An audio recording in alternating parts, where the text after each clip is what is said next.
The Fed chose to hike interest rates as expected at the 14th of December rate-setting meeting,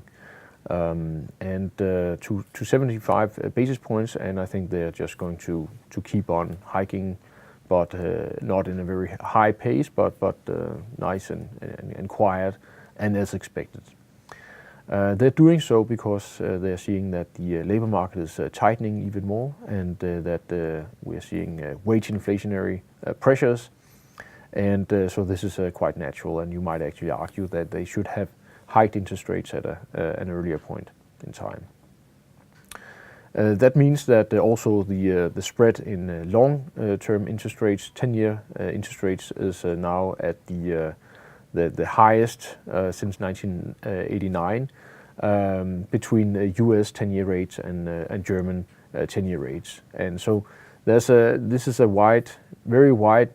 dispersion in interest rates, and it just shows that the market perception of what is going on in the US is somewhat more optimistic than what's going on in Germany, for example.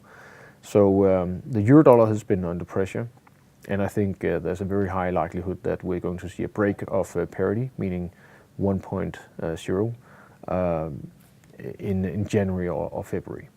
And that also means that investors should not have an underweight to US stocks in the first month of the year, because we, even though they may be higher priced, they are definitely in a positive momentum, and European-based investors might also gain an advantage of having an exposure to the US dollar in January or February. My outlook for the whole year 2017 is actually relatively rosy, especially in an economic perspective.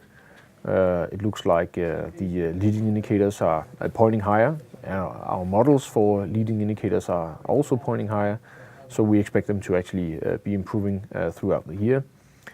primarily in the first half of the year, and then we might see a gradual deceleration, although it won't be bad, but a deceleration in the latter part of the year. Also, I think that will translate into higher interest rates, especially in the early part of the year. And then as the economy is decelerating slightly in the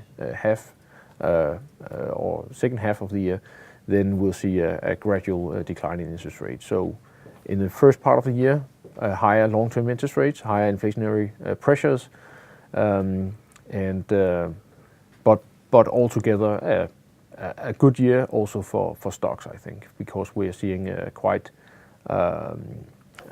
broad-based improvement in leading indicators, so meaning the macroeconomy is actually performing quite well in 2017. Looking at the first months of the year, our momentum and volatility indicator is having a value at the end of December of 0.73, which is above the threshold of 0.6, where you should have an underweight to stocks in the subsequent month. So going into the year, it looks like things will turn out well for stocks in January,